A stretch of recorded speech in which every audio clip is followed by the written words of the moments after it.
안녕하세요. 저는 서초 M동무의료센터 이나영 원장입니다.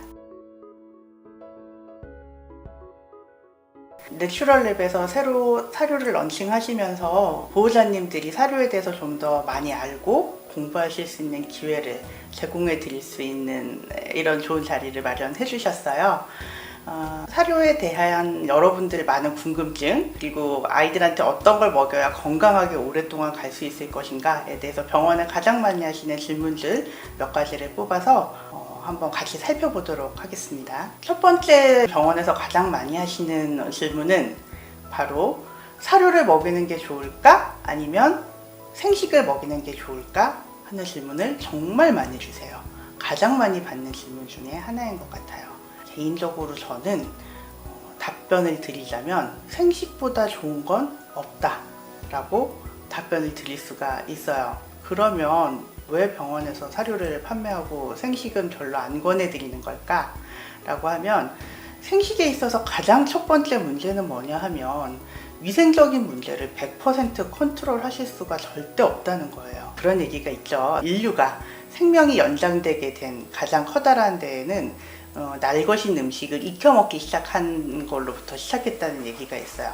그러니까 날것인 음식에 있는 세균들, 특히 살모넬라균 같은 것들을 100% 컨트롤할 수가 없어요. 그것 때문에 아이들한테 생기는 어떤 문제들, 여러 가지 식중독 문제들, 이런 것들을 여러분들이 100% 컨트롤할 수가 없다는 게 일단 1번 문제이고요.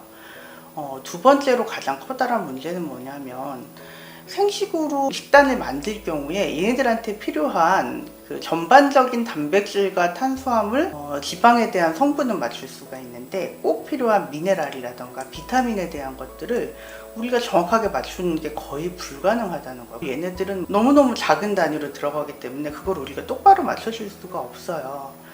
그래서 판되기 시작한 게 우리가 흔히 접하는 상업용 사료라고 할 수가 있죠. 상업용 사료의 가장 좋은 점은 뭐냐면 항상 일정한 정량에 필요한 영양소들을 정확하게 배합해서 들어가 있다는 것이고요.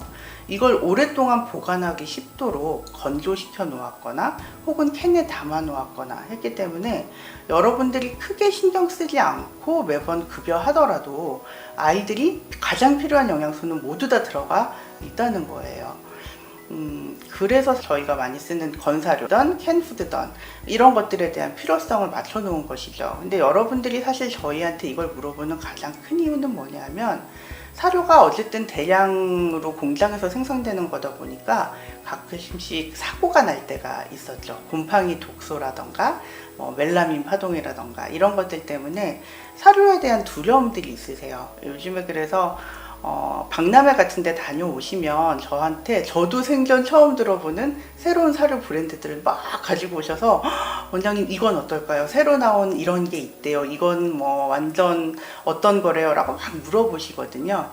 그런데 어떤 사료, 어떤 브랜드에서 나온 것 이런 거보다는 여러분들이 대략적인 배합비가 어떻게 되는가에 대한 것들만 뒤에 나와 있는 성분표를 잘 읽어보시고 필요한 성분으로 잘 들어가 있고 근데 우리가 사실 그런 배합비를 어떻게 개인적으로 다 찾아서 알아보겠어요. 그죠? 그래서 어느 정도는 인증을 꼼꼼하게 받은 제품으로 고르시는 것이 좋고 인터넷 같은 데 들어가 보시면 요즘에는 특히나 꼭 필요한 성분 배합비들이 다 인터넷에 나와 있는 경우가 많아요. 그래서 저희가 아래 자막으로 들어가서 보실 수 있는 사이트를 몇 가지 올려놔 드릴 테니까 들어가셔서 대략적으로 이런 정도에 맞추면 된다는 얘기구나 라고 하는 정보쯤은 하나 가지고 있으시면 좋을 것 같아요. 그래서 제가 드리는 결론은 생식도 좋고 나와 있는 상업적인 사료도 좋지만 가장 여러분들한테 필요한 건 아이한테 내가 정확하게 필요한 만큼을 주고 있는가 라고 하는 거를 확인하시는 거예요. 그래서 생식으로 그거를 충분히 맞춰주실 수 있다. 나는 그만큼의 시간과 노력과 비용을 투자하겠다라고 하시면 사실 그거보다 더 좋은 건 없을 것 같아요. 그런데 현실적으로 그게 그렇게 쉽지 않다라고 판단되신다면 시판되고 있는 사료는 필요한 것을 편리하게 맞춰놓은 제품이기 때문에 그거를 먹이셔도 크게 아무런 무리가 없어요. 지금까지 10년 이상 사료를 먹어왔던 아이들한테서도 문제가 발견된 적이 거의 없는 경우가 대부분이에요. 생식을 하시는 경우는 생식만 하지 마시고 하루에 일정량 이상은 시판되는 사료도 간식처럼 같이 먹여주시면 혹시라도 빠져있는 성분들에 대해서 보충이 충분히 될 걸로 생각됩니다. 자, 여러분 사료 선택에 있어서는 여러분들이 기본적으로 어느 정도의 상식을 가지고 선택하시면 된다는 말씀 드리고 싶어요. 자, 사료냐 생식이냐에 대한 얘기는 여기서 마무리하도록 하고요. 다음 시간에는 나이대별로 나누어져 있는 사료, 그걸 꼭 나이대에 맞춰서 먹여야 하는가에 대해서 알아보도록 하겠습니다.